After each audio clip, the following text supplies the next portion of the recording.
ஸ்தோத்திரம். இது இந்த மத்தேயு 25ஆம் அதிகாரத்தில் 1 முதல் 13 வசனங்களில் மணவாளனை எதிர்கொண்டு போகிற 10 கன்னிகைகளை குறித்து சொல்லப்பட்டிருக்குது.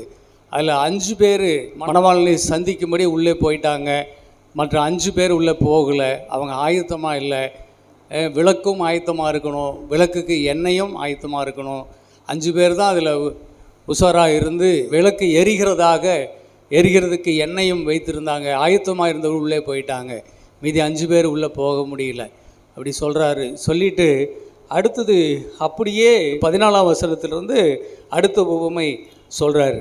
பெரிய ஆஸ்திகளை செல்வங்களை உடைய ஒரு எஜமான் தன்னுடைய ஊழியக்காரர்களை அழைத்து அவங்களுக்கு தன்னுடைய ஆஸ்தியை, தாளந்துகளை, கொஞ்சம் பணத்தை அவர்களுக்கு பங்கிட்டு கொடுக்குறார்.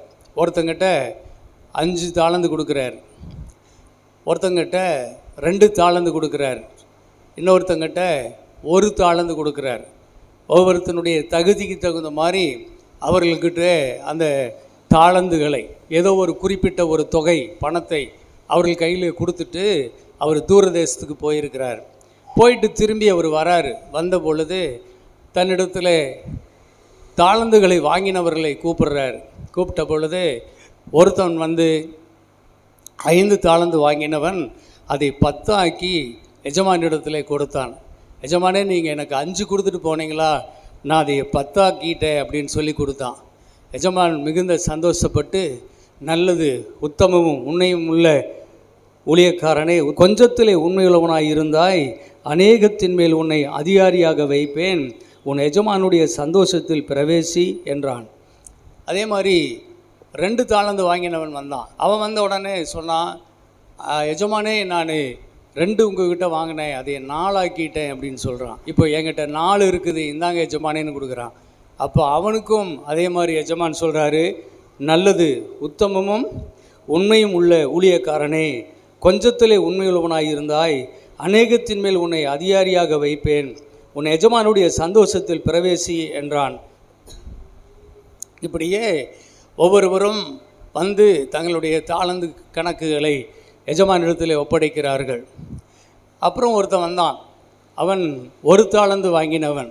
அவன் வந்தபொழுது எஜமானிடத்தில் சொல்லுகிறான், எஜமானே, என் ஆண்டவனே, நீர் விதைக்காத இடத்தில் அறுக்கிறவரும் தெளிக்காத இடத்தில் சேர்க்கிறவருமான கடினமுள்ள மனுஷன் என்று அறிவேன்.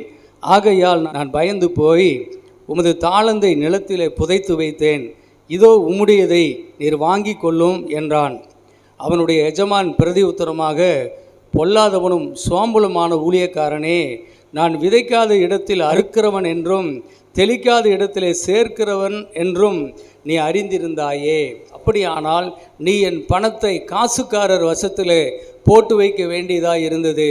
அப்பொழுது நான் வந்து என்னுடையதை வட்டியோடு வாங்கி கொள்வேனே என்று சொல்லி அவனிடத்தில் இருந்த தாளந்தை எடுத்து 10 தாளந்து உள்ளவனுக்கு கொடுங்கள், உள்ளவனவனோ அவனுக்கு கொடுக்கப்படும், பரிபூர்ணமும் அடைவான், இல்லாதவனிடத்தில் உள்ளதும் எடுத்துக்கொள்ளப்படும்.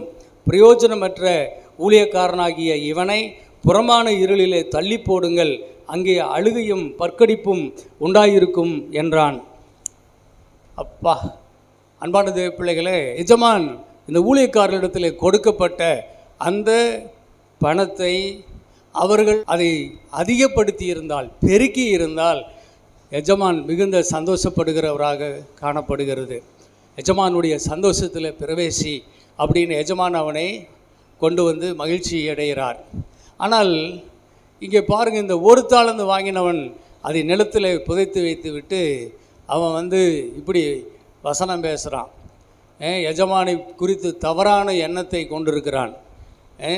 நீர் விதைக்காத இடத்துல நீர் அறுக்கிறவர், தெளிக்காத இடத்துல போய் சேர்க்கிறவர், அப்படிப்பட்ட கடினமான மனுஷன் என்று நான் அறிவேன் அப்படின்னு சொன்னார்.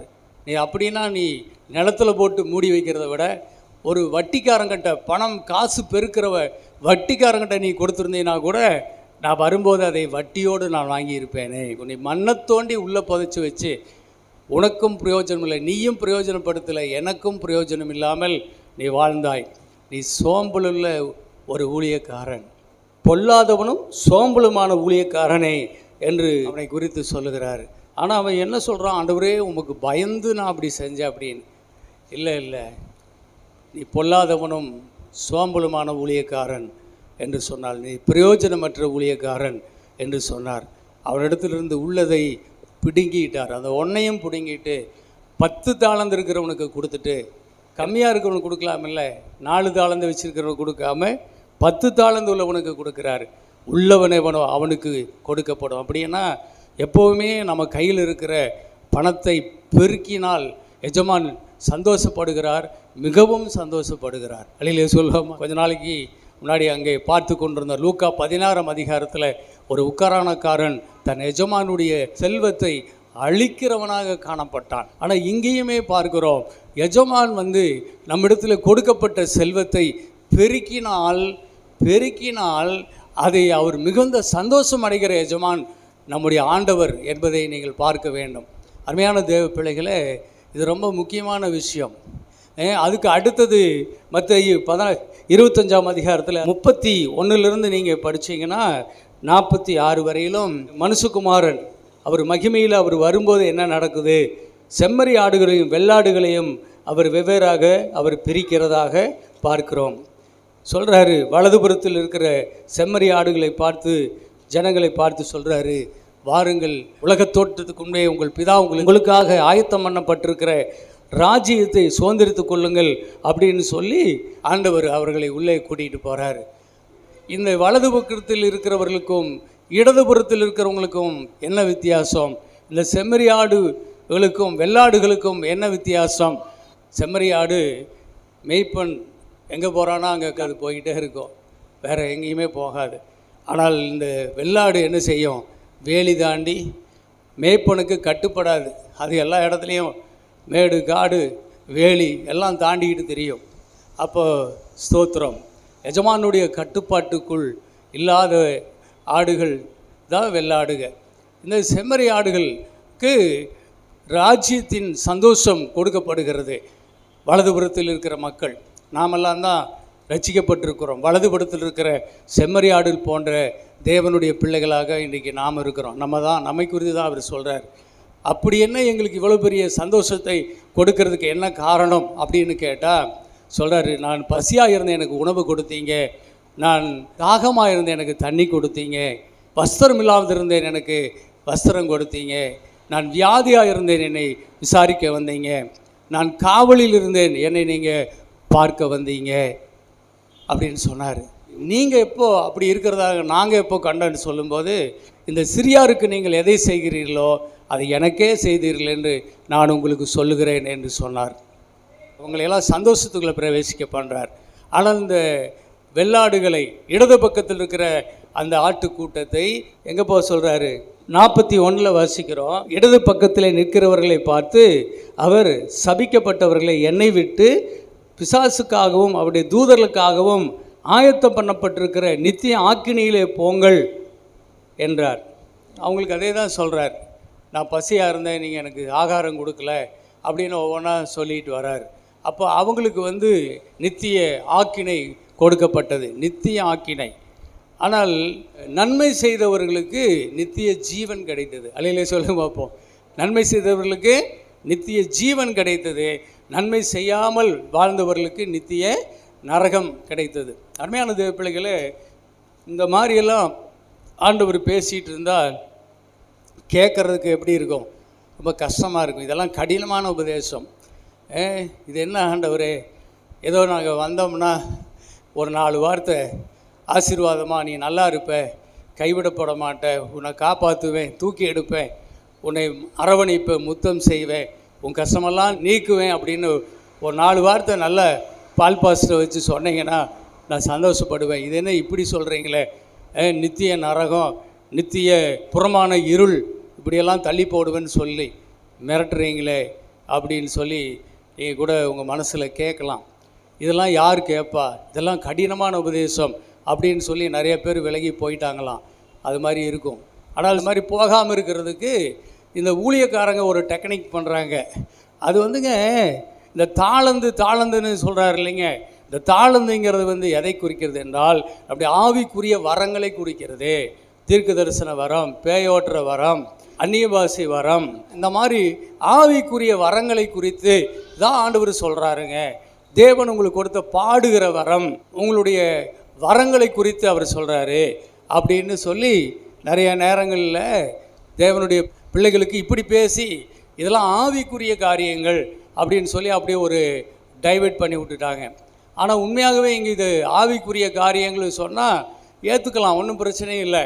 வரங்களை குறித்து ஆண்டவர் சொல்கிறாரு, ஆண்டவர் கொடுத்த வரங்களை நாம் ஆத்தும அறிவுடை ஊழியத்துக்கு பயன்படுத்த வேண்டும். அதெல்லாம் ரொம்ப சந்தோஷம், நல்ல விஷயந்தான். ஆனால் உண்மையாகவே இதில் ஆண்டவர் சொல்லுவது எதை குறித்து என்றால், தேவன் நம்ம கைகளில் கொடுக்கின்ற பணத்தை குறித்து தான் சொல்லுகிறார். வழியில் சொல்லுமா, அது என்ன தவிர்க்கவே முடியாது. அப்போது எனக்கு ஒரு ஊழியர் நிறைய ரொம்ப வாதாடுவார். ஆண்டவர் பணத்தை கொடுப்பதாக எந்த இடத்துல அவர் சொல்லலை, பண ஆசையை ஊட்டாதீங்க சபையில் அப்படின்னு சொல்லுவார். நான் இப்போவுமே சொல்கிறேன், என் சபை மக்களுக்கு, நான் பண ஆசையை ஊட்டுகிறவனாக இருந்தால் நான் சபிக்கப்பட்டவனாக இருப்பேனாக. ஆமீன். பண ஆசையை நான் ஊட்டவில்லை. நான் பணத்தை பற்றின ஒரு தெளிவு நமக்கு இருக்க வேண்டும். இது ஒரு எதிரும் புதிருமான ஒரு விஷயமா இருக்குது. ஒரு ஆவிக்குரிய தேவ பிள்ளைகள் இதை விளங்கி கொள்ள முடியாத ஒரு குழப்ப சூழ்நிலையை உண்டாக்குகிற ஒரு விஷயமா இருக்குது. ஆகவே இது நமக்கு கண்டிப்பாக போதிக்கப்பட வேண்டும். இது நமக்கு தெளிவு கொடுக்கப்பட வேண்டும். இதில் தெளிவு அடைஞ்சால் தான் இந்த உலகத்தில் நம்ம நல்லா வாழ முடியும். வழியில் சொல்ல பார்ப்போம், இல்லைன்னா நம்ம இடறிடுவோம். இதெல்லாம் மறைச்சு வாழக்கூடியதல்ல. இது ஆண்டவர் மறைச்செல்லாம் பேசலை, ஆண்டவர் வெளிப்படையாக தான் பேசினார். இது ஆவிக்குரிய தேவ பிள்ளைகள், தேவ ஊழியர்களுக்கே விளங்காதபடியினால தான் அவங்க என்ன செய்கிறாங்க, இதிலிருந்து தங்களை காப்பாற்றிக்கிறதுக்கு இது என்னடா சொல்லி தொலைகிறாரு, ஒன்றும் புரியலையே, இது ஒரு ஆவிக்குரிய வரங்களை பற்றி சொல்கிறாருன்னு சொல்லிட்டு நைஸாக நழுவி ஓடி போயிடுறாங்க. அவங்க ரட்சிப்பை பற்றி பேசுவாங்க, ஆனால் பணத்தை பற்றி ஆண்டவர் உலக பொருள்களிலே நாம் எப்படி வாழ வேண்டும் என்பதை ஆண்டவர் நமக்கு எப்படி சொல்லுகிறார் என்று சொன்னால், அது உங்கள் இஷ்டம். ஆண்டவர் உங்களுக்கு எப்படி உணர்த்துறாரோ அது மாதிரி உங்கள் கையில் இருக்கிற பணத்தை நீங்கள் செலவு பண்ணிக்கிட்டு நீங்கள் வாழ்ந்துக்கோங்க பிரதர், நீங்கள் வாழ்ந்துக்கோங்க சிஸ்டர் அப்படின்னு சொல்லி அந்த விஷயத்தை டச் பண்ணவே மாட்டாங்க. அது ஏதோ தங்களை காப்பாற்றிக்கிறதா அவங்க நினைக்கிறாங்க. ஆனால் அது மிகப்பெரிய ஆபத்து. அது தெரிஞ்சிருக்கணும், விசுவாசிகளுக்கு தெரிஞ்சிருக்கணும், ஒரு ஊழியக்காரனுக்கு தெரிஞ்சிருக்கணும், விசுவாசிகளுக்கு தெரிஞ்சிருக்கணும். ஆகவே இது தெரியலன்னு சொல்லிட்டு நம்ம நழுவி போகிறதுக்கெல்லாம் கிடையவே கிடையாது. ரொம்ப ஆபத்தான விஷயமா இருக்குது. இந்த விஷயத்தில் நாம் ஞானம் இல்லாமல் நடந்தால் புறம்பான இருளில் தள்ளப்படுவோம், நித்திய ஜீவனை இழந்து விடுவோம், நித்திய ஆக்கினைக்கு போய் சேருவோம். பிசாசுக்காகவும் அவனுடைய தூதர்களுக்காகவும் வைக்கப்பட்டிருக்கிற நித்திய நரகத்துக்கு போய் சேருவோம் என்று சொன்னால் அது என்ன அவ்வளோ சின்ன விஷயமா? அப்போ ரொம்ப ஜாக்கிரதையான விஷயந்தான். அல்லையிலே சொல்லுங்க பார்ப்போம். அதை ரொம்ப ஜாக்கிரதையாக தான் பார்க்கணும். என்ன சும்மா வாரம் இந்த பால் பாஸ்டர் இதை பற்றியே பேசிகிட்டு இருக்கிறாரு, வெறுப்படையக்கூடாது. இது உடனே சொன்னால் புரியாது, ஆனால் கொஞ்சம் கொஞ்சமாக தான் சொல்லி வர முடியும். அதனால தான் நான் இப்படி கொஞ்சம் கொஞ்சமாக உங்களுக்கு நான் இந்த பாடம் எடுத்து கொண்டு இருக்கிறேன். இது ஒரு பாடம் தான். ஆமீன். நாம் கற்றுக்கொள்ள தானே வருகிறோம். நம்ம எல்லாத்துக்கும் பேர் என்னது? சீசர்கள். சீசன் என்று சொன்னால் என்ன அர்த்தம்? கற்றுக்கொள்ளுகிறவன். ஒரு குரு இடத்துல கற்றுக்கொள்ளுகிறவன் தான் சீசன். அதனால் நம்ம சபைக்கு வரும்போது என்ன செய்கிறார்? ஆண்டவர் நமக்கு கற்றுக் கொடுக்கிறார். ஆண்டவரே, என் மனதை திறங்க, இப்படி வேதத்தின் மறைபொருள்களை அதிசயங்களை காணும்படி என் மனக்கண்களை திறந்தருளுங்க அப்படின்னு ஜபம் பண்ணி நாம் இந்த ரகசியத்தை நாம் கற்றுக்கொண்டு செல்ல வேண்டும். அதுதான் நம்முடைய பிரயாசமாக இருக்கணும். அருமையான தேவ பிள்ளைகளே, தேவன் நமக்கு கொடுக்கின்ற செல்வத்தை, பொருள்களை மாம்ச இச்சைகளின்படி பயன்படுத்தி கொண்டு அதை அழித்து போடாதபடி அதை நாம் பெருக்க வேண்டும். தேவனுடைய சித்தப்படி நாம் அதை பெருக்கி வாழ்வதற்கு நாம் கையாள தெரிந்து கொண்டு இருக்க வேண்டும். அதுதான் நமக்கு இதில் கற்றுக்கொள்ளணும். என்ன இது நானும் என் மனைவியும் என் பிள்ளைகளும் என் குடும்பத்துக்கென்று நாங்கள் அதை எடுத்து நாங்கள் வாழ்ந்துட்டோம்னு சொன்னால் அப்போ தேவன் கோவிச்சுக்குவாரா? எங்களுடைய வாழ்க்கை வளர்ச்சியில் தேவனுக்கு விருப்பமே இல்லையா அப்படின்னு சொல்லி நீங்கள் கேட்கலாம். கண்டிப்பாக தேவன் உங்கள் வாழ்க்கையினுடைய வளர்ச்சியை, உங்கள் பிள்ளைகளுடைய வாழ்க்கையின் வளர்ச்சியில் தான் அதிகமாக நாட்டமுள்ளவராக விருப்பமுள்ளவராக இருக்கின்றார். அழியிலே சொல்லுங்கள், அதில் எந்த மாற்றமுமே கிடையாது. அருமையான தேவ பிள்ளைகளே, நாம் இதில் புரிந்து கொள்ளணும். ரோட்டில் ஒரு நாள் ஒரு பிச்சைக்காரன் பிச்சை எடுத்து கொண்டிருந்தானாம். அப்போது ஒரு பெரிய மிராஸ்தார், ஒரு எஜமான் அந்த வழியில் வந்திருக்கார். அவர்கிட்ட இவன் பிச்சை கேட்டிருக்கிறான். ஐயா, எனக்கு பிச்சை போடுங்க அப்படின்னு. அவன் நின்னான், எஜமான் நின்று அவனை பார்த்துட்டு, பாரு, உனக்கு நான் பிச்சை போட மாட்டேன், நீ வா என் கூட, என்னுடைய சொத்தெல்லாம் என்ன செய்கிறேன் உனக்கு தர்றேன், நீ அதை வைத்து என்னுடைய சொத்தை எல்லாம் நீர் வைத்து பயன்படுத்தி நீ அதை அதிகமாக சம்பாதித்து பல மடங்கு அதை பெருக்க வேண்டும், செய்வையா? செய்கிற எஜமானே, செய்கிற. அப்படி நீ செய்தீன்னா உனக்கு என்ன கிடைக்கும்? உங்களுக்கு 9 பங்கு, உங்களுக்கு 1 பங்கு எனக்கு கொடுங்க, அதே போதும் அப்படின்னு சொல்லி அவன் சொன்னான். ஆனால் அவர் சொன்னார், 9 பங்கு நீ வச்சுக்கோ, 1 பங்கு மட்டும் எனக்கு நீ கொடுத்துரு அப்படின்னு சொன்னார். அவன், அப்படியா, இது என்ன அதிசயமாக இருக்குது, நிலம் உங்களுது, எல்லாமே உங்களுது, நான் ஒன்றும் இல்லை, பிச்சைக்காரன், என்கிட்ட எதுவுமே இல்லை, ஆனால் இதை நான் பயன்படுத்தி இதை பெருக்கினால் எனக்கு 9 பங்கு, உமக்கு 1 பங்கா, பரவாயில்லையே, இந்த டீல் நல்லா இருக்குது, நான் வர்றேன் எஜமானேன்னு சொல்லி போய் அந்த வேலையை எடுத்து செய்தான். நல்ல விளைச்சல் வந்தது, வருமானம் வந்துச்சு. அவன் ஆரம்பத்தில் கொஞ்ச நாள் கொடுத்துட்டு இருந்தான். அப்புறம் எஜமானை தேடி இவன் போய் கொடுக்கணும். அப்போ இவன் போகலை, அப்படியே நின்றுட்டான். அப்புறம் ஒரு நாள் அவனுக்குள்ளே ஒரு சோம்பேறித்தனம் வந்துருச்சு, பொல்லாத இருதயமும் சோம்பலும் வந்துருச்சு. நான் கஷ்டப்பட்டு உழைக்கிறேன், நான் கஷ்டப்பட்டு சம்பாதிக்கிறேன், எதுக்கு போய் அவரை போய் தேடிட்டு போய் அவருக்கு எதுக்கு நான் இதை கொடுக்க வேண்டும், எனக்கு 10மே எனக்கு தான் அப்படின்னு சொல்லி அவன் கொஞ்ச நாள் வாழ ஆரம்பித்தான். அப்படி இருந்தால் எஜமான் என்ன செய்வார்? வேதத்தில் வாசிக்கிறோம், என்ன செய்வார்? குத்தகைக்கு விட்ட எஜமான் கணக்கு கேட்க வருவார்னு சொல்லியிருக்குதுல்ல. அப்படி வந்தால் இவனிடத்தில் என்ன செய்வார்? நீங்கள் யோசித்து பாருங்கள். இதே பதில் தான் அவனுக்கு கொடுக்கப்படும். அவனிடத்தில் இருக்கிற அவனுக்கு கொடுக்கப்பட்டதெல்லாம் அவனிடத்திலிருந்து பிடுங்கி கொள்ளப்படும். அவனை அந்த கொடுக்கப்பட்டதெல்லாம் அவனிடத்திலிருந்து பிடுங்கப்பட்டு அவனை அங்கேருந்து எஜமான் துரத்தி விடுவார். அவனுக்கு ஒன்றுமே இல்லை, மீண்டும் போய் அவன் பழையபடி பிச்சை எடுக்க வேண்டியது தான். அருமையான தேவ பிள்ளைகளே, உண்மையும் உத்தமம் உள்ள ஊழியன் எவனோ அவனை பாராட்டுகிறார் எஜமான். அல்லையிலே சொல்லுவோமா? அவன் இன்னும் அதிகமாகும்படி அவனுக்கு அநீதி செய்கிறவன் கையில் இருந்தாலும் கூட பிடுங்கி எவன் உண்மையாக செய்கிறான் அவன் கையிலெல்லாம் கொடுத்து, இந்தா இன்னும் பிடிச்சிக்கோ, இன்னும் பெருகு, நீ உண்மை உத்தமம் உள்ள பிள்ளையாக இருக்கிற, நீ இன்னும் பெருகு அப்படின்னு பெருக்குகிறார். அல்லையிலே சோத்திரம். தேவனுடைய பிள்ளைகளை, அவருக்கு உண்மையாக இருந்தால் என்ன செய்வார்? அவர் நம்மை ஆசீர்வதித்து உயர்த்தி கொண்டே தான் இருப்பார். சங்கீதம் 33:18-19 படிங்க. தமக்கு பயந்து தமது கிருபைக்கு காத்திருக்கிறவர்களின் ஆத்துமாக்களை மரணத்திற்கு விலக்கி விடுவிக்கவும் பஞ்சத்தில் அவர்களை உயிரோடு காக்கவும் கர்த்தருடைய கண் அவர்கள் மேல் நோக்கமாயிருக்கிறது. ஆமென். அருமையான தேவ பிள்ளைகளே, அங்கே வாசிக்கிறோம், தமக்கு பயந்து தமது கிருபைக்கு காத்திருக்கிறவருடைய ஆத்மாவை மரணத்துக்கு விலக்கி மீட்க வேண்டும். அல்லையிலே சொல்லுங்க. அடுத்தது, பஞ்ச காலத்தில் அவர்களை உயிரோடு காக்க வேண்டும், அதற்காக கர்த்தருடைய கண்கள் அவர்கள் மேல் நோக்கமாயிருக்கிறது. ஆண்டவர் இயேசு கிறிஸ்து புதிய ஏற்பாட்டிலே சொன்னார், ஒரு பெரிய பஞ்சகாலம் வந்துச்சு, அந்த நாட்டில் இஸ்ரவேலில் ஏராளமான விதவைகள் இருந்தாங்க. ஆனால் சாரிபாத் விதவையின் வீட்டுக்கு எலியா அனுப்பப்பட்டார் அல்லாமல் வேறு ஒருவர் வீட்டுக்கும் எலியா அனுப்பப்படவில்லை என்று சத்தியத்தின்படியே உங்களுக்கு சொல்லுகிறேன் என்று இயேசு சொன்னார்.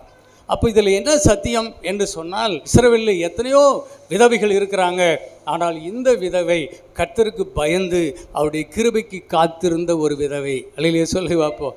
அதுதான். அப்போது 1 ராஜாக்கள் 17ஆம் அதிகாரத்தில் ஆண்டவர் இந்த சாரிபாத் விதவை வீட்டுக்கு தான் அவரை அனுப்புகிறார். அவர் அங்கே போய், அம்மா எனக்கு கொஞ்சம் தண்ணீர் கொடுமா, ஒரு பாத்திரத்தில் தண்ணி கொண்டு வாமா அப்படின்னு சொல்கிறார். அது சரிங்கய்யான்னு போகிறான். அவள் போகும்போது, அம்மா அப்படியே ஒரு சிறிய அப்பம் எனக்கு சுட்டு கொண்டு வாமா அப்படின்னு கேட்குறாரு. அவள் சொல்கிறா, ஐயா. அதற்கு அவள், பானையில் 1 பிடி மாவும் களையத்தில் கொஞ்சம் எண்ணெயுமே அல்லாமல் என்னிடத்தில் ஒரு அடையும் இல்லை என்று உம்முடைய தேவனாகிய கர்த்தருடைய ஜீவனை கொண்டு சொல்லுகிறேன். இதோ நானும் என் குமாரனும் சாப்பிட்டு செத்துப்போக அதை எனக்கும் அவனுக்கும் ஆயத்தப்படுத்துகிறதற்கு 2 விறகு பொறுக்குகிறேன் என்றாள். அப்பொழுது எலியா அவளை பார்த்து, பயப்படாதே, நீ போய் உன் வார்த்தையின்படி ஆயத்தப்படுத்து, ஆனால் முதலில் அதிலே எனக்கு ஒரு சிறிய அடையை பண்ணி என்னிடத்தில் கொண்டு வா, பின்பு உனக்கும் உன் குமாரனுக்கும் பண்ணலாம்.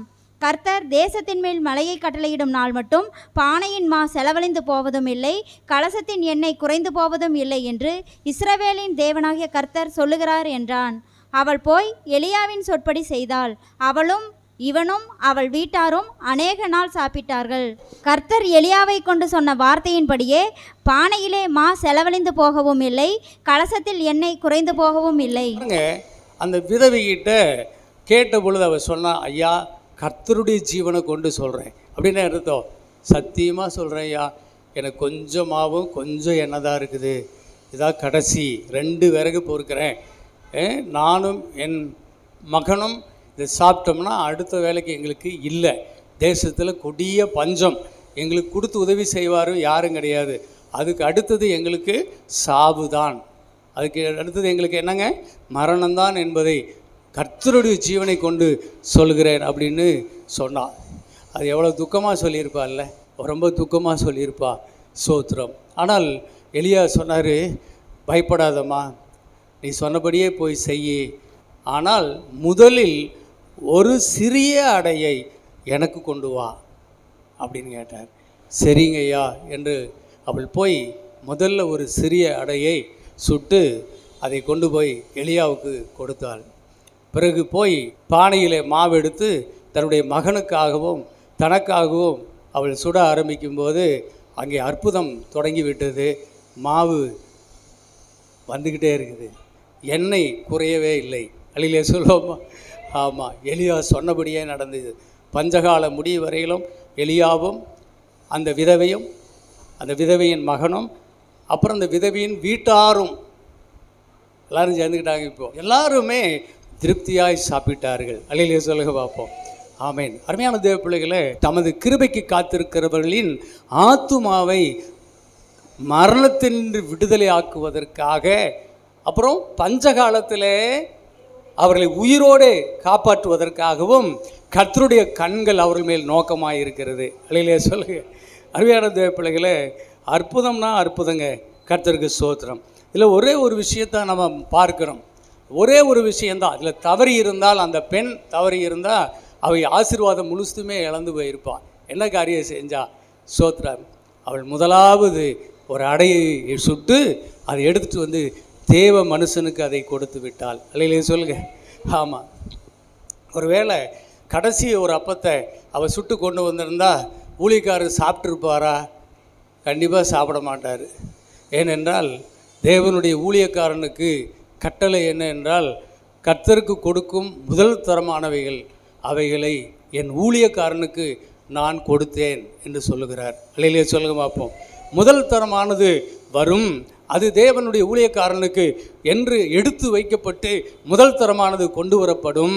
தேவனுக்கு ஜெபம் பண்ணி முடித்த பிறகு தேவன் அதை எடுத்து தன்னுடைய ஊழியக்காரனை திருப்தியாக சாப்பிடும்படி, இந்தா நீ சாப்பிடுன்னு சொல்லி தருவார். அல்லையிலே சொல்லுவோமா? அந்த முதல் அடைய தேவனுக்கு என்று கொண்டு வரும்போது அவளுடைய வீட்டில் அது ஆசீர்வாதமாக மாறுகிறது. இதை மறந்துடாதீங்க. எப்பவுமே இது ஒரு பெரிய ரகசியம் பாருங்கள். இந்த விஷயத்தில் தேவன் தான், அல்லேலூயா சொல்லுவோமா, முதலாவது தேவன். அப்படி என்று நாம் வாழ நாம் கற்றுக்கொள்ள வேண்டும் தேவ பிள்ளைகளே. முதலாவது தேவன், முதலாவது தேவன், முதலாவது தேவன். அல்லேலூயா சொல்லுங்க பார்ப்போம். நம்ம எந்த காரியத்திலும் முதலாவது தேவன், முதலாவது தேவன், என் வாழ்க்கையிலே முதலாவது தேவன் என்று நம்ம வாழ தொடங்கிட்டோம்னாவே நம்முடைய வாழ்க்கை ஓஹோன்னு வளர்ந்துருங்க. அல்லேலூயா சொல்லுவோமா? இதுதான் விஷயங்க. அவள் என்னென்னலாம் சொல்லியிருக்கலாம். இறையா, நானே என் மகனும் தின்னுட்டு சாகிற மாதிரி இருக்கிறோம், இங்கே வந்து அப்பம் கொடு, முதல் கொடு, சுட்டு கொண்டு வா, என்ன கேட்டுட்டு இருக்கிறீங்க, போங்கய்யா போங்கய்யா அப்படின்னு அனுப்பிச்சிருக்கலாம். ஏன்னா இஸ்ரவேல் அப்படிப்பட்ட ஸ்திரீகள் நிறைய இருக்கிறாங்க. ஏன்னா பசி வறுமை அவர்களை அப்படி வதச்சி வச்சிருக்குதாங்க. ஆனால் இந்த வறுமையிலும் நிதானமாய் இருந்தால் இந்த ஸ்திரீ, அல்லையிலே சொல்லுங்க பார்ப்போம், நிதானமாய் சிந்தித்து புத்தியாய் செயல்படுகிறவள். இன்னும் சிலர் சொல்லியிருப்பாங்க, இருங்கய்யா இருங்கய்யா, இதை வந்துட்டீங்க, அப்படியே உட்காருங்க பார்ப்போம், முதல்ல நானும் என் பையனுக்கு கொஞ்சம் சுட்டுக்கிறோம், அப்புறம் ஏதாவது மிச்சம் மீதி இருந்தால் போடுறேன் அப்படி கூட சொல்லுவாங்க. மிச்சம் மீதி இருந்தால் கொடுக்குறேன் அப்படி சொல்லுவாங்க. என்ன நீ வந்து கேட்குற, உனக்கு கொடுத்தா எனக்கு என்ன கிடைக்கும் அப்படி எதிர்பார்த்து கொண்டு எனக்கு ஏதாவது சொல்லு, உனக்கு கொடுத்தா எனக்கு என்ன கிடைக்கும், நீ எனக்கு என்ன கொடுப்ப அப்படின்னு எதிர்பார்த்து கொடுக்குறவர்கள் இருக்கிறாங்க. ஆனால் அந்த மாதிரிலாம் எதிர்பார்த்து கொடுக்கக்கூடாது. அவர் முதலாவதுக்குரியவர், முதலாவது கேட்கிறார், முதலாவது அவருக்கு, மீதி இருந்தால் எனக்கு. அல்லையிலே சொல்லுவோம். இது வந்து மைண்டில் செட் ஆகிடணும்.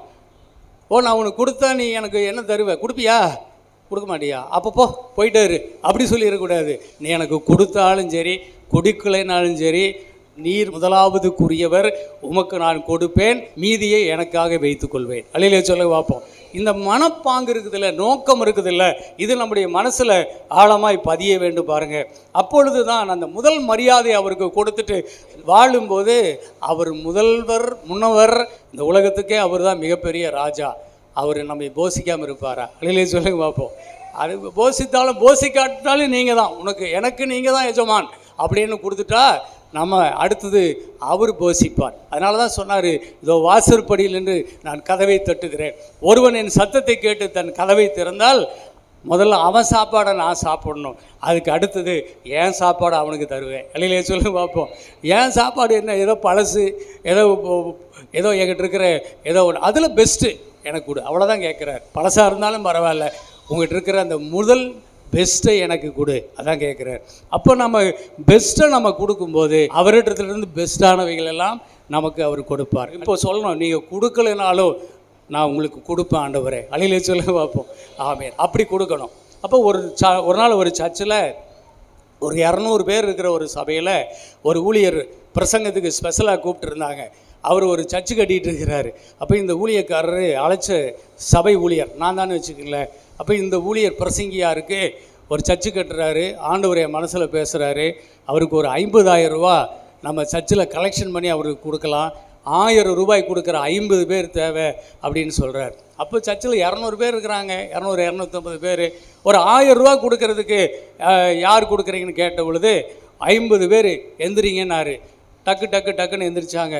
அப்படியே ரூபவதி எல்லாம் நோட் எடுத்து வேக வேகமாக பேர் எழுதிக்கிட்டாங்க. 4 நாள் மீட்டிங்கு.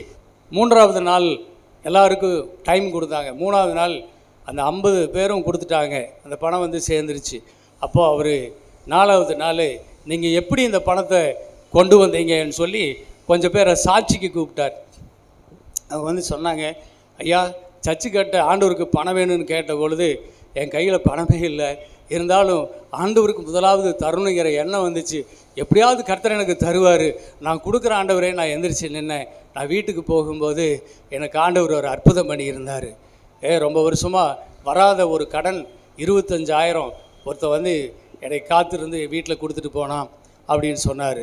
அப்போது எனக்கு இந்த 1000 ரூபா கொடுக்குறது எனக்கு பெருசாக தெரியல, ஈஸியாக நான் கொடுத்துட்டேன்னு சொன்னான். அப்போ இன்னொருத்தர் வந்து சொன்னார். அவர் சொல்லும்போது இந்த மாதிரி எனக்கு 4000 ரூபாய் எனக்கு சம்பளத்தில் எனக்கு உயர்த்துறாங்க, அதில் எனக்கு இந்த 1000 ரூபா கொடுக்க எனக்கு பெருசாக தெரியல, அதனால் ஆண்டவருக்கு ஸ்தோத்திரம்னு சொல்லிட்டார். அப்போ இன்னொருத்தர் வந்து சொன்னார், என்னுடைய பிஸ்னஸில் என்னென்னே தெரியல ஒரு அமோகமான வருமானமாகச்சு இந்த தடவை. நான் உண்மையாகவே கொஞ்சம் பிஸ்னஸ் டல்லாக தான் இருந்தது, ஆனால் இப்போ இந்த பிஸ்னஸில் எனக்கு நல்ல லாபம் கிடச்சிதுங்களா, அதனால் 1000 ரூபாயை கொண்டு வந்து கொடுத்தேன், அது எனக்கு ரொம்ப ஈஸியாக இருந்தது அப்படின்னு சொன்னார். இப்படி ஒவ்வொருத்தரும் வந்து இப்படி சாட்சிகளை சொல்லும்போது அது கேட்டுட்டு இருந்த எல்லாருக்குள்ளேயும் ஆச்சரியமாச்சு. அப்போது அந்த முதலாவது தேவனுக்கு கொடுக்க வேண்டும் என்ற எண்ணம் இருந்தாலே போதும், எண்ணம் அவர்களுடைய வாழ்க்கையை ஆசீர்வதிக்கிறது. அல்லையிலே சொல்ல வைப்போம். பயம் இல்லை, கர்த்தருக்கு கொடுக்கணும், அவருக்கு கொடுக்கணும், முதலாவது தேவன் அப்படிங்கிற எண்ணம் என் வாழ்க்கையில், ஆண்டவரே இந்த காரியத்துக்கு முதலாவது நான் கொடுக்கட்டும் என்று தங்களை தீர்மானித்து கொண்டாங்க பாருங்க.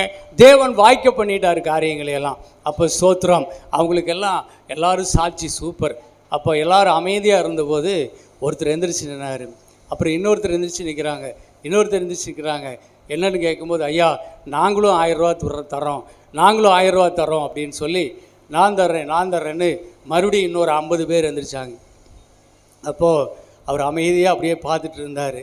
ஒருத்தர் கூப்பிட்டு கேட்டார், அன்னைக்கு நீங்கள் எழுந்திருக்கல, ஆனால் இன்றைக்கி நீங்கள் எந்திரிச்சு 1000 ரூபா கொடுக்குறேன்னு சொல்கிறீங்களே, எதுக்காக நீங்கள் இப்போ தர்றீங்க அப்படின்னு கேட்கும்போது, அதான் ஒன்றும் இல்லை, அது கொடுத்த ஆண்டவர் தர்றாரு, நான் கொடுத்த ஆண்டவர் எனக்கு என்ன செய்கிறாரு, தர்றாரு, நிறைய தர்றாரு, நான் விட்டடிச்சிட்டேனே, இப்போது 2வது முறை எனக்கு ஒரு வாய்ப்பு கொடுங்க, இப்போ எனக்கு வாங்கிக்கிங்கய்யா ப்ளீஸ் அப்படின்னாரு. அப்போ சோத்ராவு சொன்னார், இல்லை இப்போ உன்னுடைய நோக்கம் சரியில்லை. அப்போ கர்த்தருக்கு ஸ்தோத்திரம். அப்போது ஆண்டவர் எனக்கு கொடுத்தாலும் சரி கொடுக்கலைனாலும் சரி, முதலாவது நான் கர்த்தருக்கு கொடுக்கணும், இது என் கடமை அப்படின்னு இருந்தால் பாரு, அந்த மனநிலைமை அதுதான் பெஸ்ட்டு. அது வந்து அங்கீகரிக்கப்படும். இப்போ இது இந்த சாட்சியெல்லாம் கேட்டுட்டு எனக்கு பணம் கொடுப்பாரு அவர் தான் கொடுக்குறாருல்ல. அப்போது நீ அவரிடத்துல ஒரு தீர்மானித்து அவருக்கு முதலாவது கொடுக்கணும் அப்படி எண்ணம் இல்லை. அவர் கொடுத்தா எனக்கு வரப்போகுது, 1 வச்சா 10 வரப்போகுது, ஒரு ரேஸில் பணம் கட்டுற மாதிரி அது மாதிரி மைண்டில் எல்லாம் நீ கர்த்தருக்கு கொடுக்காதீங்க, அது உங்களுக்கு பிரயோஜனப்படாது என்று சொல்லி எல்லாரையும் உட்கார வச்சுட்டார். அருமையான தேவ பிள்ளைகளே, மனநிலைமையை தான் தேவன் பார்க்கிறார். அழியிலே சொல்ல பார்ப்போம். பணத்தை பற்றி நம்முடைய மனநிலைமை எப்படி இருக்கணும்? தெளிவாக இருக்கணும். என் வாழ்க்கையில் முதலாவது என் தேவன் அப்படிங்கிற ஒரு சாட்சி, திட சாட்சியாய் நாம் வாழ கற்றுக்கொள்ள வேண்டும். அதில் தேவன் மேல் நாம் வைக்கிற அன்பு வெளிப்பட வேண்டும். 1 கொரிந்தியர் 13ஆம் அதிகாரம் 3ஆம் வசனத்தை நாம் படிக்கணும். நீங்கள் எதை செய்தாலும் என்ன செய்யுங்க? அன்பினால் செய்யுங்க. அன்பு வேணும். அது படிங்க. 1 கொரிந்தியர் 13:3. எனக்கு உண்டான யாவற்றையும் நான் அன்னதானம் பண்ணினாலும் என் சரீரத்தை சுட்டெரிக்கப்படுவதற்கு கொடுத்தாலும் அன்பு எனக்கு இராவிட்டால் எனக்கு பிரயோஜனம் ஒன்றுமில்லை. ஆமாங்க, அங்கே சொல்கிறாரு, அன்பு எனக்கு இல்லாவிட்டால் அதில் பிரயோஜனமே இல்லை. நீங்கள் உங்களை ஜீவனை கொடுத்து உயிரை கொடுத்து நீங்கள் ஆண்டவருக்கு நிறைய கூட அள்ளி கொடுக்கலாம். ஆனால் கொடுக்கறதுடைய நோக்கம் என்னவாக இருக்கணும்? நான் தேவன் மேல் வைத்திருக்கிற அன்பு பெரியது. அழியில சொல்லுங்க பார்ப்போம். அன்பு என்ன செய்யாது? திருப்ப எதிர்பார்க்காது. அழியில சொல்லுங்க பார்ப்போம். அவர் எனக்கு கொடுத்தே ஆகணும், கொடுத்ததில் நான் கொடுப்பேன், ஆனால் அவர் கொடுத்தே ஆகணுங்கிற கட்டாயம் கிடையாது. ஏனென்றால் என் அன்பினால் கொடுத்துருக்கிறேன். என் சொந்த மகளுக்கோ என் மகனுக்கோ நான் ஒன்று செஞ்சுட்டு அவங்ககிட்ட நான் எதிர்பார்த்துட்டு உட்கார்ந்துருப்பேனா? அது என் கடமை, என் பிள்ளைக்கு நான் செய்ய வேண்டிய கடமை. அதே போல தான் என் தேவனுக்கு நான் செய்ய வேண்டிய கடமையை செய்கிறேன். ஆகவே நான் பிரதிபலன் எதிர்பார்க்கல. ஏனென்றால் என் தேவன் மேல் வைத்திருக்கிற அன்பு. அல்லையில சொல்லுங்க, என் தேவன் மேல் வைத்திருக்கிற அன்பினால் நான் இதை செய்கிறேன். இதுதான் நமக்கு வேணுங்க. நோக்கம் கரெக்டாக இருக்கணும். நோக்கம் கரெக்டாக இருக்கணும். என் ஆசை என் தேவன், அதனாலே நான் அவருக்கு கொடுக்கிறேன். இந்த உலகத்தில் நம்மக்கிட்ட எதுவுமே இல்லை அப்படின்னெல்லாம் நம்ம சொல்லிகிட்டு இருக்க முடியாதுங்க. கர்த்தர் உண்மையாகவே இந்த உலகத்தில் நம்மளை நல்லா தான் வச்சுருக்கிறாரு, நல்லா வச்சுருக்கிறார். அழியிலே சொல்லுங்க பார்ப்போம். ஒன்றுமே இல்லாத மாதிரியெல்லாம் என்ன செய்யக்கூடாது? நம்ம பொய் சொல்லிகிட்டு இருக்கக்கூடாது. முன்னெல்லாம் ரோட்டில் போய் தண்ணி பிடிச்சிட்டு இருந்தோம், வீட்டுக்குள்ளேயே இப்போ தண்ணி வருது, நல்ல தண்ணியும் வருது, உப்பு தண்ணியும் வருது இல்லைங்களா? ஆமாம், நல்ல பெட்டு, நல்ல கட்டில், நல்ல பீரோ, நல்ல ரெஃப்ரிஜரேட்டரு, நல்ல சோஃபா செட்டு, நல்ல டிவி, நல்ல ராஜாமார்கள் குடியிருக்க மாதிரி ஒரு நல்ல வீடு. என்னங்க குறை வச்சிருக்கிறார் கர்த்தர்? அல்லையில சொல்லுங்க, கர்த்தர் நமக்கு எல்லாமே கொடுத்துருக்கிறார். ஆனால் நீ நிறைய பெற்றுக்கிட்டு ஒன்றுமே இல்லாத மாதிரி எப்படி பொம்மை மாதிரி உட்காந்துருக்கக்கூடாது. கர்த்தர் நீ நல்லா வச்சுருக்கிறார், இந்த சந்தோஷப்படணும். அதான் இந்த காலை வேளையிலெல்லாம் நான் சொல்லுவேன், ஆண்டவர் சந்தோஷமாக என்ன செய்யணும்? நீங்கள் படுக்கை விட்டு இறங்கும் போது ஆனந்தமாக இருக்கணும். கர்த்தர் இந்த நாள், எத்தனையோ பேர் இந்த நாளை காண முடியல, செத்து போயிட்டாங்க, மண்ணோடு மண்ணு போயிட்டாங்க. கர்த்தர் இந்த நாளை என்னை காண செய்தார். அல்லேலூயா. மகிழ்ச்சியோடு கர்த்தருக்கு ஆராதனை செய்ய அவர் சன்னதி முன் நீங்கள் வர வேண்டும். துக்கமாக வரக்கூடாது. முதலாவது மகிழ்ச்சி கர்த்தருக்கு. அல்லேலூயா. முகமலர்ச்சி, நல்ல ஔஷதம். மகிழ்ச்சியோடு கர்த்தருக்கு ஆராதனை செய்ய பாருங்கள். அருமையான தேவ பிள்ளைகளே, இந்த யோசேப்பை பாருங்கள். யோசேப்பு ஒரு அடிமையாக அவன் எகிப்துக்கு விற்கப்படுறான், போத்திபார் வீட்டுக்கு. அங்கே போய் அந்த சந்தையில் நிற்கிறான். போத்திபார் விலைக்கு வாங்கிறதுக்காக வந்திருக்கிறான். அவங்ககிட்ட இந்த யோசேப்புக்கிட்ட ஒன்றுமே இல்லைங்க. அப்போ அடிமைகள் என்ன பண்ணுவாங்க?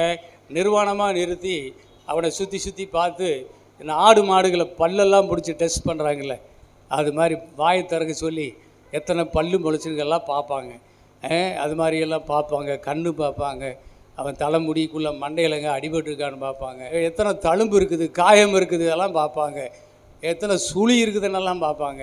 மாடை பார்க்குற மாதிரி மனுஷனை பார்ப்பாங்க.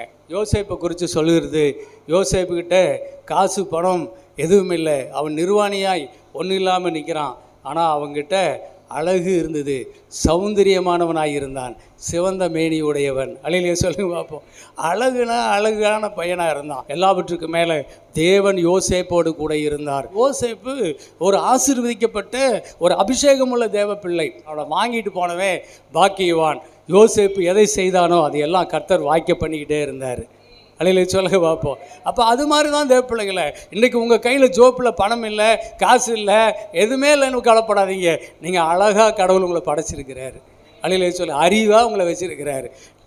நீங்கள் எதை செஞ்சாலும் கர்த்தர் உங்களுக்கு வாய்க்க பண்ணுகிறதுக்கு கர்த்தர் உங்களோடு கூடவே இருக்கிறாரு. அப்போ ஏன் நீங்கள் ஒன்றும் இல்லாதவங்க மாதிரி கவலைப்படணும்? கர்த்தர் என்னை ஆசீர்வதித்து வைத்திருக்கிறார். அல்லேலூயா சொல்லுங்க பார்ப்போம். மகிழ்ச்சியோடு இருங்க, கர்த்தர் என்னோடு இருக்கிறார். அந்த எண்ணம் தான் அவன் இருந்த இடத்துல அவன் எதை செய்தானோ அது எல்லாம் கர்த்தரை வாய்க்க பண்ணினார். அப்போது என்ன இதை கண்ட போத்திபார் என்ன செய்தான்? அவனை உயர்த்தி அவன் வீட்டுக்கே எஜமானாக்கிட்டான். அவன் மனைவியை தவிர எல்லாமே உனக்கு தாண்டா அப்படின்ட்டான். அவன் மனைவியை அது மேலே ஆசைப்படும் போது அவள் கையிலிருந்து தப்பிச்சு ஓடி போயிட்டான். ஆனால் அவள் பழி போட்டு இவளை ஜெயிலுக்கு அனுப்பிச்சிட்டான். ஆனால் ஜெயிலில் போன பொழுது கூட அங்கே கொஞ்ச நாள் பார்த்துக்கிட்டே இருந்தான். அந்த ஜெயில் அதிகாரி யோசேப்பை ஜெயிலுக்கே நீ தாண்டா அதிகாரின்னு விட்டுட்டான். அல்லேலூயா சொல்லுவோமா? சிறைச்சாலை நிர்வாகம் முழுவதும் என்ன செய்தான்? யோசேப்பு கையில் விட்டான். யோசேப்பு அங்கே உண்மையாக இருந்தான். பாருங்கள், கொஞ்சத்தில் உண்மை உள்ளவனாயிரு, உன்னை அநேகத்தில் ஆசீர்வதி. அழிஞ்சு போகிற இந்த உலகப் பொருள்களில், உனக்கு கிடைக்கிற இந்த வாய்ப்புகளில் நீ உண்மையாக இருந்தால் உனக்கு மெய்யான பொருள் கொடுக்கப்படும். அல்லேலூயா சொல்லுவாமா? ஆமாம். அப்போ அங்கே இருக்கிறான். அப்போ அங்கே உயர்த்தப்பட்டுட்டான். அங்கே பார்வோன் அரண்மனையிலிருந்து 2 பேர் வராங்க. சுயம்பாவி, ஒருத்தன் பானபாத்திரக்காரன். 2 பேரும் கனவு கண்டுட்டு வந்து நிற்கிறாங்க. அப்போ அந்த கனவுக்கு பதில் சொல்கிறாரு யோசேப்பு. சுயம்பாவி, நீ 3 நாளில் நீ தூக்கிலிடப்பட்டு செத்து போயிடுவேன்னு சொன்னார். அப்போது பானபாத்திரக்காரனை பார்த்து, நீ 3 நாளில் நீ மீண்டும் ராஜா கிட்ட பானபாத்திரக்காரனாக போயிடுவ அப்படின்னு சொன்னார். நீ போட என்னை மறந்துடாதுன்னு சொல்லி சொன்னார். அதே மாதிரியே அவன் விடுதலையாகி போயிட்டான். அப்போது பார்வோனுக்கு ஒரு சொப்பனம் வந்துச்சு 2 வருஷம் கழிச்சு. அப்போது யாராலையும் அது பதில் சொல்ல முடியல. அப்போ அந்த பானபாத்திரக்காரர் சொன்னான், ராஜாவே ஒரு விஷயம், நான் இந்த மாதிரி ஜெயிலுக்கு போயிருந்தேன்ல, அப்போ அங்கே யோசேப்புன்னு ஒருத்தனை பார்த்தேன். என்னுடைய சொப்பனத்துக்கு விட சொன்னான். அதே மாதிரியே நான் உங்கள் முன்னாடி நிற்கிறேன், சுயம்பாவி தூக்கில் இடப்பட்டுட்டான். அப்போ அவன் தான் இதுக்கு கரெக்டான ஆள் ஒருத்தர் இருக்கிறான் ராஜாவேன்னு சொல்கிறார். சரி, அப்படியா, போய் உடனே அவனை வர சொல்லுங்க அப்படின்னு சேவகரை அனுப்புகிறாங்க. அவனை போய் கூப்பிட்டு வராங்க. அவர் வந்து நின்னோடனே சொல்கிறான், என்னுடைய சொப்பனத்துக்கு பதில் சொல்லு யோசேப்புன்னு சொல்கிறார். அப்போ ராஜாவுக்கு யோசேப்பு சொல்கிறாரு, ராஜாவே, நான் அல்ல, வானத்தின் பூமி உண்டாக்கின தேவனே, ராஜாவாகி உமக்கு மங்களகரமான உத்தரவு சொல்லுவாராக. அல்லேலூயா சொல்லுவோமா? அப்போ அங்கே தான் கர்த்தரை உயர்த்துறான் பாருங்க. அப்போ சோத்திரம், எதிலும் எல்லாவற்றிலும் யோசேப்புக்கு இருந்த எண்ணம் என்னென்னா, தேவனை கொண்டு சொல்லுகிறான். அல்லேலூயா சொல்லுவோமா? தேவனை கொண்டு சொல்கிறான். அன்றைக்கி அந்த விதவு கூட அதான் சொல்லலாம், கர்த்தருடைய ஜீவனை கொண்டு நான் சொல்கிறேன். ஐயா ஏன் சொல்லாது? தேவனை கொண்டு, தேவன் உங்களுக்கு மங்களகரமான உத்தரவு சொல்வாராக. நான் அல்ல அப்படின்னு சொல்லிட்டார். நான் அல்ல, தன்னை மறைத்து கொண்டு தேவனை முன்வைத்தார். அதே மாதிரியே மங்களகரமான உத்தரவாக இருந்துச்சு. ராஜா என்ன செய்தார்? யோசேப்பை அரண்மனையில் 2வது சிங்காசனத்தில் அவனை உட்கார வச்சு மோதிரத்தை எல்லாம் கழட்டி அவனுக்கு போட்டு 2வது சிங்காசனத்தை கொடுத்து அந்த எகிப்து தேசத்தில் அவனை ராஜாவாக்கி விட்டான். அல்லேலூயா சொல்லுங்க பார்ப்போம். அதிகாரத்தை கொடுத்துட்டான். அப்போ என்ன செய்தான்? பஞ்ச காலத்தில் யோசேப்பு எல்லாருக்கும் சாப்பாடு கொடுத்தான். அப்புறம் தோட்ட நிலங்களை எல்லாம் பார்வோனுக்கு சேர்த்து கொடுத்து பார்வோனை முன்னிருந்த காட்டி இப்போ பெரிய ஐஸ்வர்யவனை ஆக்கி விட்டுட்டான். மக்களுக்கெல்லாம் நல்ல சாப்பாடு கொடுக்குறான். பஞ்ச காலத்தில் எல்லோரும் நல்லா வாழ்கிறாங்க. அப்போ இப்படி இருந்ததுனால இப்பொழுது யோசேப்பும் ஆசீர்வதிக்கப்பட்டு அவனும் ஐஸ்வர்யவானாய் மாறுகிறான். அப்போ யோசேப்புடைய எண்ணம் எல்லாம் பாருங்கள், அவன் மற்றவர்கள் நல்லா இருக்கணும், தன்னை சூழ்ந்திருக்கிறவர்கள் நல்லா இருக்கணும், தனக்கு என்று இல்லை, தன்னை ஒன்றுமே இல்லாதனமாக்கிட்டு அவன் மற்றவர்களுக்காக, மற்றவருடைய உயர்வுக்காக, மற்றவருடைய ஆசீர்வாதத்துக்காக, மற்றவருடைய சிறுமை நீங்குவதற்காக, மற்றவருடைய பசிபட்டினை நீங்குவதற்காக அவன் தன்னை அர்ப்பணித்து வேலை செய்து கொண்டே இருக்கிறான். அதுதான் யோசேப்பு உயர்த்திக்கிட்டே இருந்துச்சு. அல்லேலூயா சொல்ல பார்ப்போம். அதை தான் நாம் இங்கே கற்றுக்கொள்ள வேண்டும். அப்போ தேவனுடைய பிள்ளையாக இருக்கிற நீயும் நானும் என்ன செய்ய வேண்டும்? ஆசீர்வாதம், செழிப்பு எதில் இருக்கிறது என்றால் மற்றவர்கள் வாழ்வதற்கு நாம் முதல் முயற்சி எடுக்க வேண்டும்.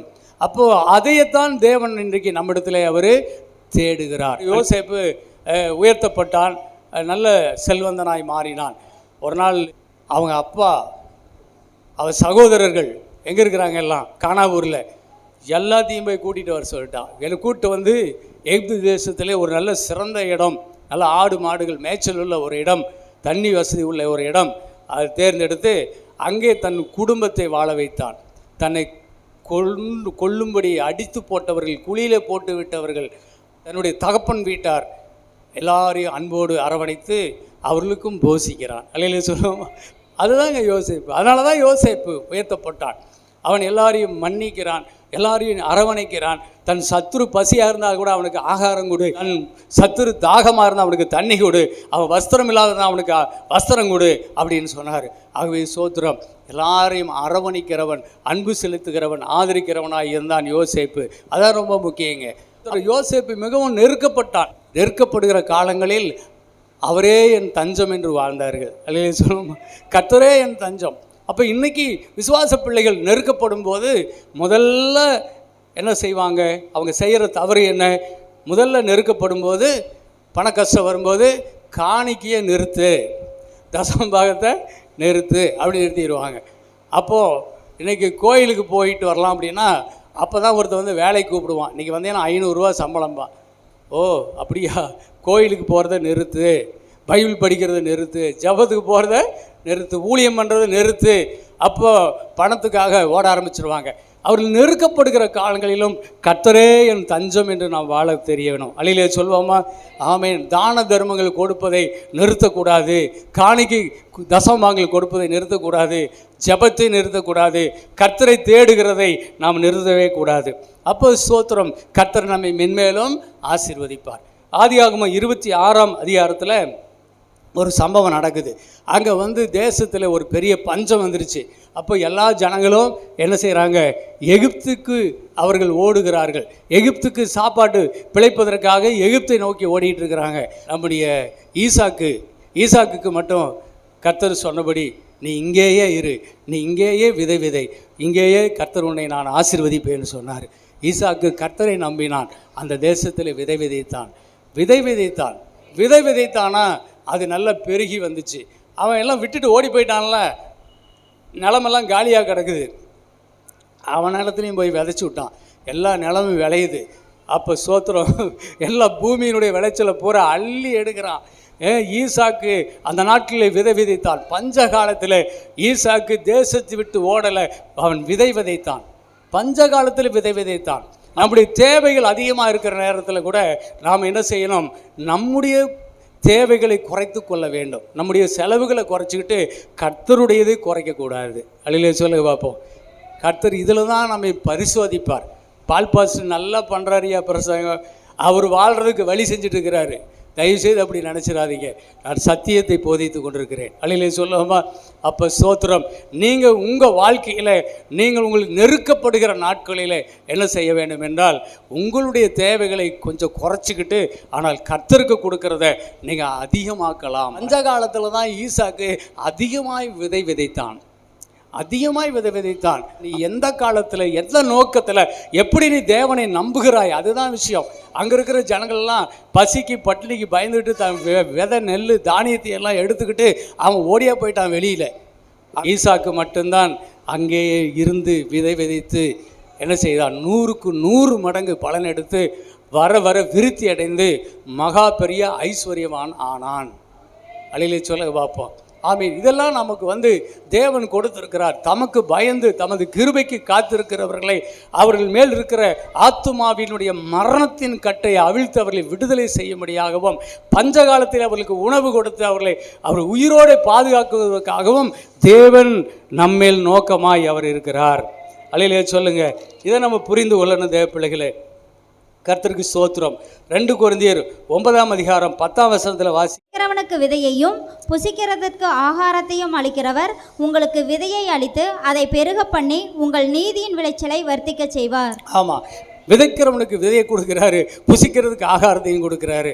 அப்புறம் சொல்கிறாரு, விதைக்கிறவனுக்கு விதையை கொடுத்து அதை சம்பூர்ண பலனாக விளைய செய்கிறார். உங்களுக்கு அந்த விதையை பெருக பண்ணி நீதியின் விளைச்சலை வர்த்திக்க பண்ணுகிறார். நீதியின் விளைச்சல், தேவனுடைய ராஜ்யம், அவருடைய நீதியும் என்ன செய்யுது? முதலாவது தேவனை தேட சொல்லுது. இல்லையிலே சொல்லுங்க. அப்போ ஸ்தோத்திரம். ஆகவே நீங்கள் உங்கள் விதையில் தேவனை கனம் பண்ணுங்க. 2 காரியம் இருக்குதுங்க. விதைக்கிறவனுக்கு விதையும் கொடுக்குறாரு, புசிக்கிறவனுக்கு ஆகாரத்தையும் கொடுக்குறாரு. சிலர் புசிக்கிறதுக்கு மட்டும் பயன்படுத்திட்டு போயிட்டே இருக்கிறாங்க. ஆனால் சிலர் புசிக்கிறத அப்புறம் பார்த்துக்கலாம், முதல்ல விதைப்போம் என்று விதைக்கிறார்கள். இல்லையிலே சொல்லுவோமா? அதான் இங்கே 2 கூட்டம் இருக்கும். எவ்வளவு வந்தாலும் அதில் முதல் விதை நெல்லை எடுத்து வச்சு விதைக்கிறவன் என்ன செய்வான்? அவன் நீதியின் விளைச்சலாக அதை கர்த்தர் சமூகத்தில் பெருக பண்ணி, தேவன் அதை பெருக பண்ணி தருந்து வர்த்திக்க பண்ணி தரும்போது இந்த ஈசாக்கு போல அள்ளி எடுத்துக்குவார்கள். அல்லையிலே சொல்லுங்க. இதை நம்ம புரிந்து கொள்ளணும். சிலர் புசிக்கிறதுக்கு தானே கொடுத்தாருன்னு புசிச்சுட்டு அடுத்த வேலைக்கு கையேந்தி தெரியுவாங்க. அது மாதிரி நாம் இருக்கக்கூடாது. அருமையான தேவ பிள்ளைகளே, விதை ஆவிக்குரிய ரீதியில் தான் சொல்லப்பட்டு இருக்கிறது. ஆனால் அதே சமயத்தில் மெய்யாகவே ஒரு விவசாயத்தை பற்றியும் அதில் சொல்லப்பட்டிருக்கிறது. ஒரு சோளத்தை தான் விதைக்கிறாங்க. ஆனால் அதில் எத்தனை கதிர் வருது தெரியுமா? எல்லா கதிர்களையும் மறுத்து அந்த சோளத்தை எண்ணி பார்த்தா 1000க்கு மேலே இருக்குதான். அலையிலே சொல்லுங்க பார்ப்போம். ஒரு சோளம் தான், ஒரே ஒரு சின்ன சோளம், அதில் தட்டில் மணிமணியாக வரும்போது 1000 சோளத்துக்கு மேலே அது பெருகுதுன்னா அதுதான் நீதியின் விளைச்சல் வர்த்திக்க பண்ணுகிறார். நம்முடைய தேவனை நம்பி நாம் நன்மை செய்யும் போது தேவன் அதை வர்த்திக்க பண்ணுகிற தேவன். நீங்கள் அதை மறக்கவே கூடாது தேவ பிள்ளைகளே. 2 நாளாகமம் 16ஆம் அதிகாரம் 9ஆம் வசனத்தில் சொல்லப்பட்டிருக்கிறது. தம்மை பற்றின உத்தம இருதயத்தோடு இருக்கிறவர்களுக்கு அப்படின்னு சொல்லி ஆரம்பிக்கிறாரு. உத்தம இருதயம்னு சொன்னால் பாவமில்லாத இருதயம், பரிசுத்தமான மனுஷன் ஒருவன் இருந்தான்னு சொன்னால் அவனை ஆசீர்வதிக்கிறதுக்கு கர்த்தருடைய கண்கள் நோக்கமாக இருக்குதுன்னாரு. நாம் எங்கே பாவியும் பரதேசியமாக இருக்கிறோம், இந்த ஆசீர்வாதம் நமக்கு இல்லை, அடுத்த பக்கம் போவோம் அப்படின்னு தூக்கி அப்படியே போயாச்சு. ஆனால் அது அப்படி அல்ல. உத்தம இருதயம் என்பது முழுமையாக, பரிபூர்ணமாக, முழு சமாதானத்தோடு தேவனுக்கென்று, அல்லையிலே சொல்லாமா ஆமாம் என்று அர்த்தமாமா. அது படிங்க, அந்த வசனம் படிங்க. தம்மை பற்றி உத்தம இருதயத்தோடு இருக்கிறவர்களுக்கு தம்முடைய வல்லமையை விளங்க பண்ணும்படி கர்த்தருடைய கண்கள் பூமி எங்கும் உலாவிக் கொண்டிருக்கிறது. இந்த விஷயத்தில் மதியில்லாதவராயிருந்தீர், ஆகையால் இது முதற்கொண்டு உமக்கு யுத்தங்கள் நேரிடும் என்றான். தம்மை பற்றி உத்தம இருதயத்தோடு இருக்கிறவர்களுக்கு தம்முடைய வல்லமையை விளங்க பண்ணும்படி கர்த்தருடைய கண்கள் பூமி எங்கும் உலாவிக் கொண்டிருக்கிறது. தம்முடைய வல்லமையை வெளிப்படுத்துவதற்காக பூமி எங்கும் கர்த்தருடைய கண்கள் உலாவிட்டு இருக்குது. அல்லையில சொல்லுங்க பார்ப்போம். ஆமாம், அங்கே வாசிக்கிறோம். பஞ்ச காலத்தில் அவருடைய உயிரோடு காட்பதற்காக கர்த்தருடைய கண்கள் உண்மையில் நோக்கமாக இருக்கிறது என்று சொல்கிறார். இங்கே உத்தம இருதயத்தோடு கூட நீ கர்த்தருக்கு பயந்து நீ அதை செய்யும்போது உன்னை ஆசீர்வதித்து உயர்த்துவதற்கு கர்த்தருடைய கண்கள் அப்படி ஒரு மனுஷனை தேடிக்கிட்டே இருக்குதான். தன்னுடைய வல்லமையை வெளிப்படுத்துவதற்கு கர்த்தருடைய கண்கள் அப்படிப்பட்ட மனிதனை தேடிக்கிட்டே இருக்குதான். இன்றைக்குமே இந்த விஷயத்தில் அறிவில்லாமல் தான் நிறைய பேர் வாழ்கிறாங்க. தேவப்பிள்ளைகளை, நீயும் நானும் அப்படி இருக்கக்கூடாது. தேவனுடைய சமூகத்தில் முதலாவது தேவன் அதுதான் உத்தம இருதயம். பூரணமான மனதுடன், சம்பூர்ணமான சமாதானத்துடன் தேவனுக்கென்று கொடுப்பதில் நம்ம உறுதியாக இருந்தால் நாம தான் உத்தம இருதயம் உள்ளவர்கள். அப்படி உள்ளவர்களுக்கு தம்முடைய வல்லமையை வெளிப்படுத்த அவருடைய கண்கள் பூமி எங்கும் உலாவி தேடி கண்டுபிடிக்கிறது. அதில் நாம் ஒரு ஆளாக இருக்க தேவனுக்கு உதவி செய்வாராக. அப்போ செழிப்பினுடைய முக்கியமான நோக்கம் என்னங்க? நமக்கு கிடைக்கிற ஆசீர்வாதங்களில் நாம் கொஞ்சம் வச்சுக்கிட்டு அதை கர்த்தருக்கென்று பிரித்து எடுத்து தேவனுக்கு அதில் தசம பாகத்தை கொடுக்க வேண்டும். அதுதான் முதல்.